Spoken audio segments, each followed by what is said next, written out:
নবীরে ভালোবাসে তার আগে দুঃখ শান্তি শেষে ও তার থাকতে হবে আমার বেশে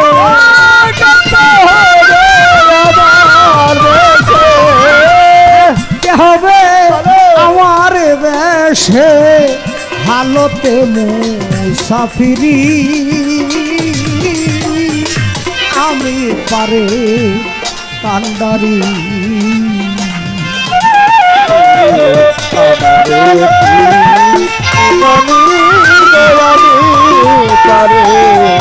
কান্ডারি আমারে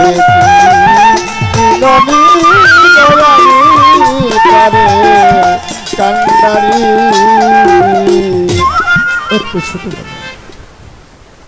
এই গানের যে ঘটনাটা এইটা মায়েদের জানারও বেশি বেশি প্রয়োজন তার কারণ আমরা নবীকে ভালোবাসবো আপনাদেরও ভালোবাসতে হবে নবীদের আমলে যে সাহাবারা ছিল তাদের যে পরিবারগুলো ছিল তারা নবীকে কি পরিমাণ ভালোবাসতো দেখেন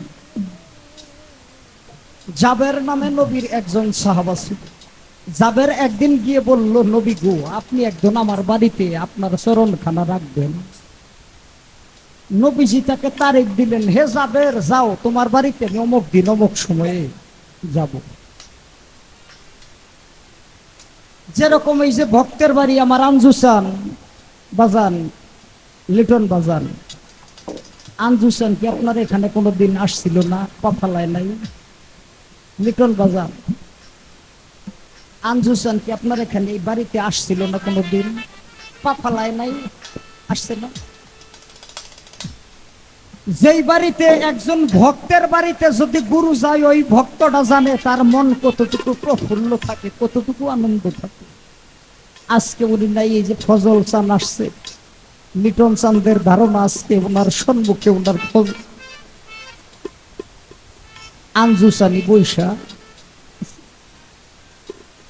নবীকে বললেন নবী আপনি আমার বাড়িতে যাবেন নবী যখন তারিখ দিল আয়েশা তার বিবিকে বললেন বিবি জানো আমার বাড়িতে নবীজি আসতে রাজি হয়েছে বিবি বলে কবে আসবো বলে অমুক দিন আসবো কই নবী আমার বাড়িতে নবী আসবো যেই নবীকে সৃষ্টি না করলে তামাম পৃথিবী আল্লাহ কিছু সৃষ্টি করতো না সেই নবী আমার বাড়িতে আসবো হায় হায় রে আমি কি দিয়ে নবীর আপ্যায়ন করবো আমি তো একজন দরিদ্র মানুষ স্বামীরে যেদিন আসার সময় স্বামীরে বললো নবী স্বামী আপনি যে নবীজির আগায় নিয়ে আসেন আমি নবীজির খানার জন্য কিছু পাক করি তার ঘরে আসছিল একটা বকরি আমরা ছাগল বলি আরবের ভাষায় দুম্বা বললে এক এক ফসল বকরি বলছে দুম্বাও হতে পারে ছাগলও হতে পারে ছাগিও হতে পারে ওই মহিলা ওই দুম্বাটা জব করছে নবীর একটু খাইতে দিবে সাথে কিছু লোক আসছে আরো ছোট বিদ্যুৎ দুম্বাটা জব করছে তার দুইটা ছেলে ওই ছেলেগুলায় দাঁড়ায় দাঁড়ায় একটা ছেলে এখানে দেখছে কিভাবে মায়ে জব করলো ছুরি দিয়া জব কইরা মাংস ভিতরে নিয়ে গেছে একটু পরে বড় ভাই আসছে ছোট ভাই আসছে আইসা কয় এনে রক্ত কিসের কয় মা দুম্বা জব করছে কয় দুম্বা কেমনে মাই জব করছে আমারে ডাক দিলি না আমি একটু দেখতাম কয় ভাই তুই তো ছিলি না কয় আমারে দেখা কয় তুই এইখানে দাঁড়া মায় ঘরে ছুরি থুইছে ছুরিটাই না ভাইরে কয় তুমি এইখানে শোও ছোট ভাই শুইছে বড় ভাইয়ে সেই গলার মধ্যে ছুরি চালাই দিয়ে বাইরে দেখাইতেছে আমার মায়ে দুম্বাটা এইভাবে জবাই করছে দুম্বাটা কি থাকবে বাবা ছেলেটা থাকবে ছেলেটা মারা গেল যখন মারা যায় হাত পা ছটফট করতেছে এর মধ্যে মায়ের দৃষ্টি কইরা চায় তাকায় দেখে তার একটা সন্তান জবাই করে ফেলাইছে আর একটা সন্তান দৌড়াই আইসা তাকে হাত পা ছটফট করে তখন ওই মাটা আইসা বলে তুই কি করলি তোর ভাইরে মাইরে ফেলাইলি ভয়ে এইটা দৌড়াইয়া যাইয়া একটা উঁচু জায়গার থেকে ছাদের থেকে লাফ দিয়া ওই সন্তানটাও মারা গেল তার দুইটা সন্তান মারা গেল যেদিন নবী তার বাড়িতে আসবে মাই চিন্তা করে হায় হায় রে আজকে আমার দুইটা সন্তান মারা গেল এই সন্তানের যদি আমি কান্দাকাটি করি আমি যদি পাক না করি, যেই নবীরে সৃষ্টি না করলে আমি হইতাম না, আমার সন্তান হইতো না, কিছুই হইতো না। আজকে এই ছেলের জন্য শোক তাপ কইরা আমি আমার নবীর এই বাড়িতে আসাটারে কোনোভাবে ব্যাহত করতে পারবো না। শ্যামা ধৈর্য ধইরা নবীর ভালোবাসার প্রতি তাকাইয়া চোখের পানি মুইসা তার সে সন্তান মৃত দুইটারে ঘরের মধ্যে যাইয়া গোপনে ঢাইকা রাইকা দিল, কেউ যেন বুঝতে না পারে আমার বাড়িতে কোনো মানুষও মারা গেছে। বাবারে, ছোট নবীরে মানুষ এই পরিমাণ ভালোবাসতো। এর আগেই আমি বলেছিলাম, যেই পরিমাণ ভালো তৎকালীন সময়ে মানুষ নবীকে বাসতো, বর্তমান যুগে বেলায়েতে যুগে একজন ভক্তের মুর্শিদকে তরু চোখ ভালোবাসত। আমরা কি তা পারি? গান তো শুনতেছি ছেলেরা। যাক, নবীজি আসলেন, ওই মা ঘরের মধ্যে মৃত সন্তান দুইটা রাইখা পাক করলেন। তার স্বামী আইসা জিগাইতেছে আমার সন্তান কোথায়? স্বামীরে জবাব দিল হয়তো খেলতে গেছে কোনো জায়গায়। তার কারণ কইলে যদি স্বামী সহ্য করতে না পারে সন্তান হারার বেদনা। যেই বৃদ্ধ বাবা, যুবক বাবা কোন সন্তান হারায়, ওই বাবাটা জানে সন্তান হারানোর কি জ্বালা। আরে যেই মা সন্তান হারায়, ওই মাও জানে সন্তান হারার কি জ্বালা। ওই মহিলা স্বামীর কাছেও বললো না, মাংস পাক কইরা রুটি দিয়ে আমার নবীকে যখন খাইতে দিল খাবে, এই সময় আল্লাহ জিব্রাইল পাঠাই দিল। জিব্রাইল যায় কয় আল্লাহ নিষেধ করছে আপনার এই খানা খাইতে। নবী খানা খায় না। জাবের কয়, জাবেরের বিবি কয় হুজুর আপনি খানা খান না, খানা খান। আমার নবী জিগায় জাবের তুমি কি করেছো বলো। জাবের কয় হুজুর আমি তো কিছু করি নাই। জিব্রাইল আইসা বলে জাবেরের দুইটা সন্তান আছে, আপনি জাবেরের দুইটা সন্তানকে নিয়ে খানা খান। আমার নবীজি যখন কয় যাবে তোমার দুইটা সন্তান আছে না, তোমার সন্তান দুইটারে ডাকো, তারা আমার সাথে খাবার খাবে। তখন জাবেরের বিবি কয় নবী গো, ওরা যে দুষ্ট, কোন জায়গায় খেলতে গেছে, কোন জায়গায় খেলতে গেছে, ওরে কেমনে খুঁজে আমি পাবো? পোলাপান মানুষ, আপনি খান। এখন প্রশ্ন আসতে পারে, জাবেরের বিবি নবীর কাছে মিথ্যা কথা বললেন না? কোন কোন জায়গায় বাবা মিথ্যাও সত্যের বাপ, কোন কোন জায়গায় মিথ্যাও জায়েজ হয়ে যায়। অনেক জায়গায় কবির কলম অসল হয়ে যায়। এই জ্বালা যন্ত্রণা। যখন নবী কোনোভাবেই খানা খায় না, নবী বারবার বলতেছেন আমার মনে হয় তোমার ছেলের সাথে কোনো কিছু ঘটছে। তার কারণ জিব্রাইল বারবার বলতেছে তোমার সন্তান দুইটারে নিয়ে খানা খাইতে, তুমি কও কি হয়েছে? তখন জাবেরের পানি চোখের পানি ছেড়ে দিয়ে কয় নবী গো, কিভাবে আমার সন্তান দুইটারে ডাকতো? এইভাবে আমার একটা সন্তানকে জব করছে, আর এই ভয় পায় আর একটা সন্তান সাথে থেকে লাভ দিয়ে মরছে। দুইটা মৃত সন্তান তো আমি ঘরের মধ্যে রেখে দিচ্ছি, কিভাবে তাদেরকে? নবীজি দেখে হতাশ হয়ে গেল, হায় হায়, দুইটা মৃত সন্তান ঘরের মধ্যে রাইখে আমার জন্য খাবার পাক করছে। এই মার কত যন্ত্রণা হয়েছে সেটা তো আমি জানি। আল্লাহ গো, এই মৃত সন্তান নিয়ে আমি কিভাবে খানা খাবো? জিব্রাইল এসে কয় আপনি তাদেরকে ডাক দেন, ডাক দেওয়ার সাথে সাথে তারা জীবিত হয়ে যাবে। মুখের কথা না, হাদিস দ্বারা প্রমাণিত। আমার নবী যখন ডাকলেন দুইটা সন্তানকে, সম্ভবত নাম ছিল ইব্রাহিম মোহাম্মদ, এই তাই না আবু তালেব ভাই? ইব্রাহিম মোহাম্মদ তোমরা উঠে দাঁড়াও। সাথে সাথে সন্তান দুইটা উঠে দাঁড়াইলেন। আমার নবীজি দুজনকে দুই পাশে নিয়ে সেখানে বসে খানা খাইলেন। মায়েরা, বাবারা, নবী প্রেমে মানুষের মৃত সন্তানও জিন্দা হতে পারে। তাহলে নবী প্রেমে যদি মৃত মানুষ জিন্দা হতে পারে, একজন মুর্শিদ প্রেমে মৃত মানুষ জিন্দা হতে পারে না?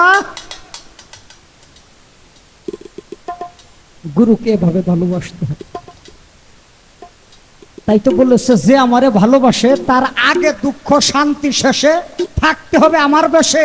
হালতে মুসাফিরি আমারে চিনো না তোমরা, আমি পারের কান্ডারি, আমি পুলসিরার গুদারার মাঝি, আমি পাপি তাপি পারব।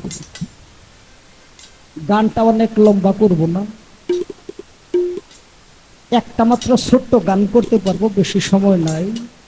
আমার বাজান আসলে বলছে ফজল চান কয় আমাকে দরবারে তো জানেনি লালন সাইজির গানগুলো পছন্দ, তো লালন সাইর গান গাওয়ার মতো সময় পাই না, এই গান কোনটা থেকে কোনটা গাই, কথার প্রসঙ্গে যেটা সেটাই তো কেমন লাগে তাই না বলবো। একটা লালন গীত মানে বিদায়ের বেলায় শেষ একটা লালন সাইর গাই দিয়ে আমি দিব। আমরা যারা গুরুবাদী মানুষ,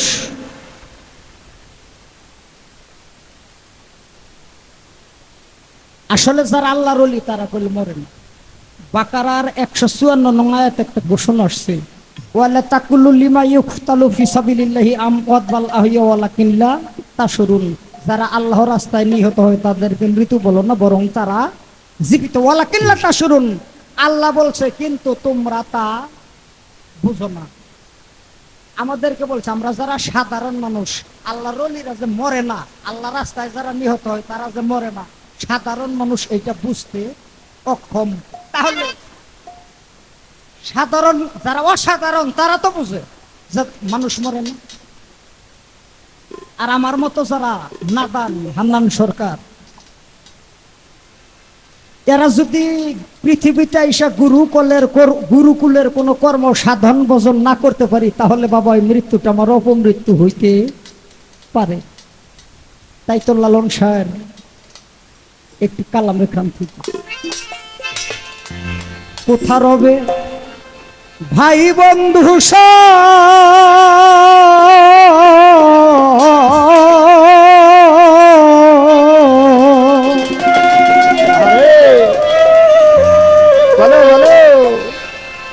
ওরে পড়বি যেদিন কালের হাতে,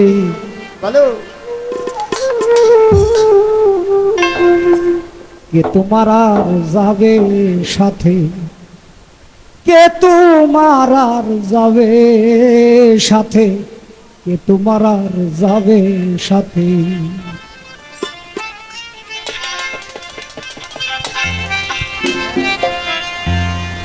কোথা রবে ভাই বন্ধু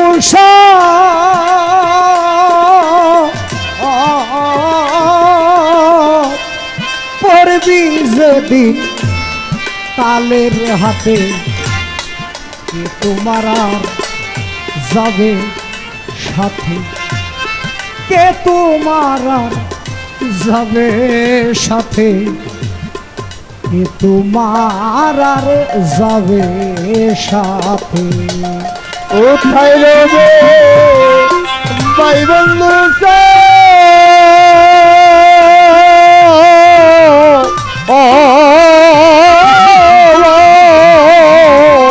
ওরে মন যেদিন করবি কালের হাতে, তোমার যাবে সাথে, তোমার যাবে সাথে, তোমার যাবে সাথে।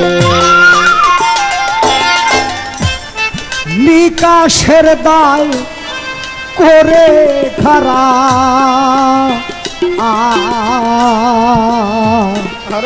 মারবে রে তোষের কোরা।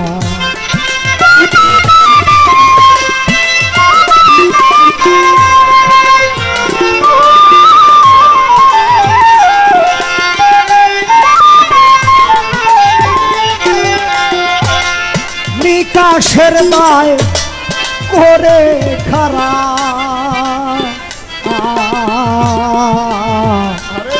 মারবে রে তোষের কোরা।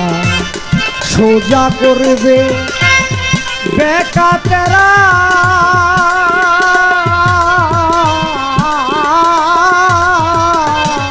সোজা করবে বেকাতেরা, জোর জবর খাটবে না তাতে, তোমার আর যাবে সাথে, কে তোমার আর যাবে সাথে, তোমার যাবে সাথে, কে তোমার আর যাবে সাথে, কে তোমার সাথে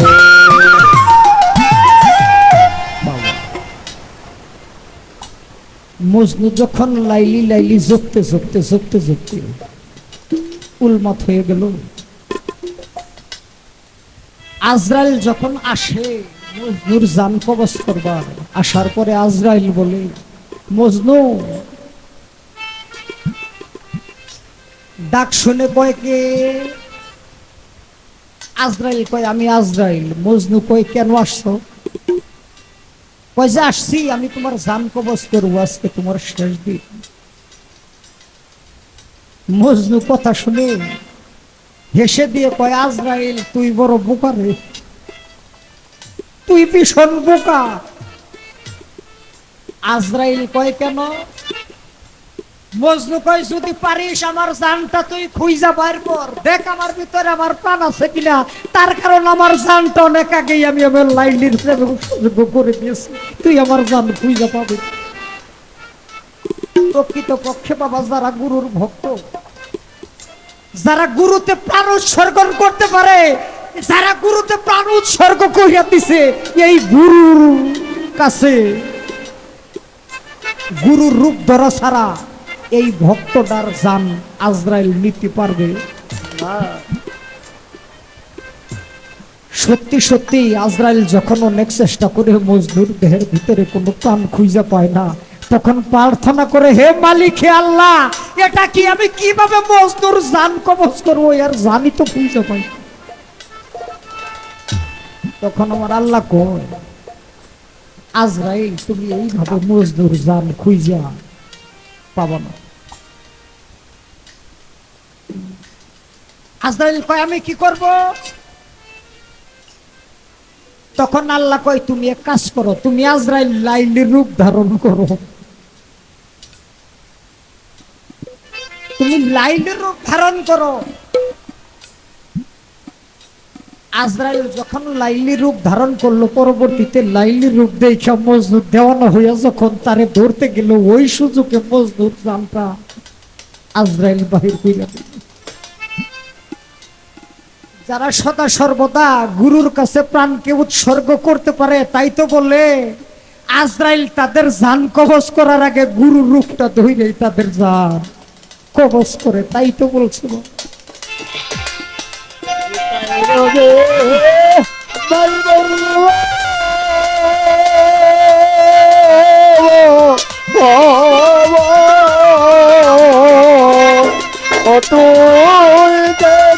করবি কালের হাতে, তোমার যাবে সাথে, তোমার যাবে সাথে, তোমার যাবে সাথে। যে আশাতে ভবে আশা হলো না তার রতি বাসা, সাথে ভবে আশা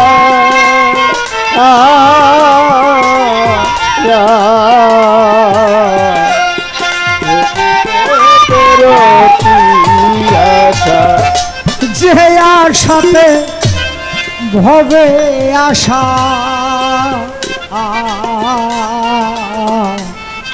হলো না তার রতি বাসা, ভুটালি মন তুই দুর্দশা,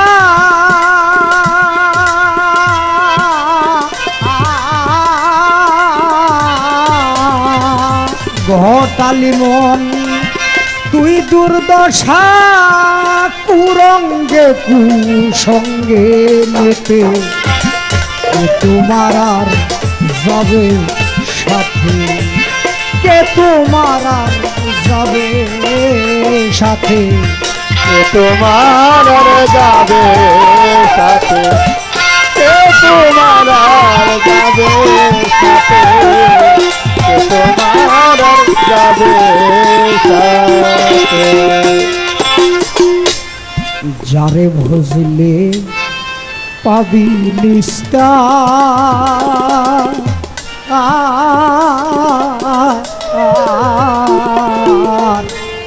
সদায় তারে ভাবুলি রে পর।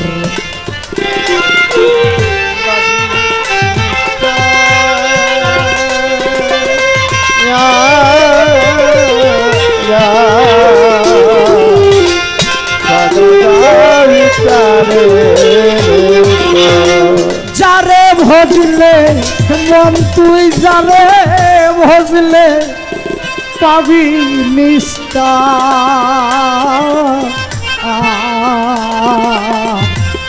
সদায় তারে ভাবলি রে তোর। সিরাজ সাই কয় লালন রে তো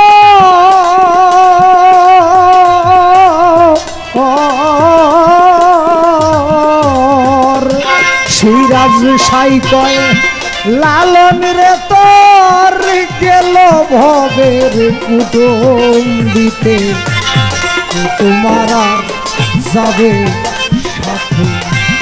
কে তোমার আর যাবে সাথে, কে তোমার আর যাবে সাথে। কোথা রবে ভাই বন্ধু